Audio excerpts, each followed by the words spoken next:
एक शाम राजा अकबर अपने प्रिय बीरबल के साथ अपने शाही बगीचे की सैर के लिए निकले।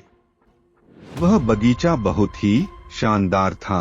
चारों ओर हरियाली ही हरियाली थी और फूलों की भीनी भीनी खुशबू वातावरण को और भी खूबसूरत बना रही थी।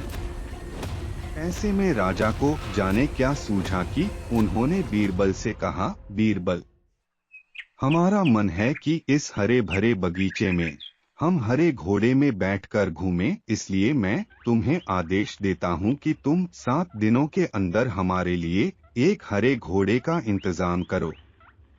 वहीं अगर तुम इस आदेश को पूरा करने में असफल रहते हो तो तुम कभी भी मुझे अपनी शक्ल न दिखाना। इस बात से राजा व बीरबल दोनों वाकिफ थे कि आज तक दुनिया में हरे रंग का घोड़ा नहीं हुआ है।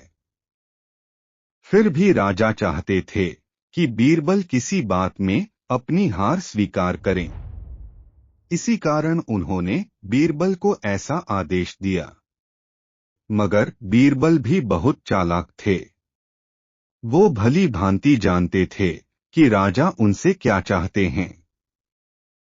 इसलिए वो भी घोड़ा ढूंढने का बहाना बनाकर 7 दिनों तक 8वें दिन बीरबल दरबार में राजा के सामने पहुंचे और बोले, महाराज, आपकी आज्ञा के अनुसार मैंने आपके लिए हरे घोड़े का इंतजाम कर लिया है, मगर उसके मालिक की 2 शर्तें हैं। राजा ने उत्सुकता से दोनों शर्तों के बारे में पूछा।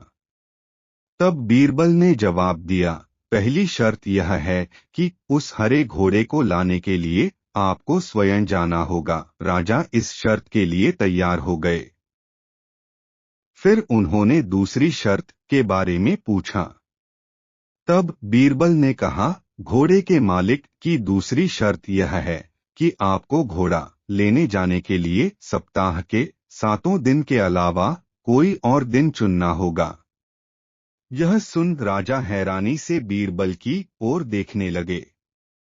तब बीरबल ने बड़ी सहजता से जवाब दिया, महाराज, घोड़े का मालिक कहता है कि हरे रंग के खास घोड़े को लाने के लिए उसकी यह खास शर्तें तो माननी ही होंगी।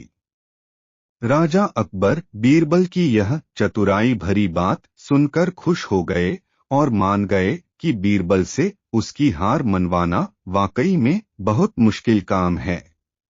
कहानी से सीख, यह कहानी हमें यह सिखाती है कि सही सूझबूझ और समझदारी के साथ नामुमकिन लगने वाले काम को भी आसानी से किया जा सकता है।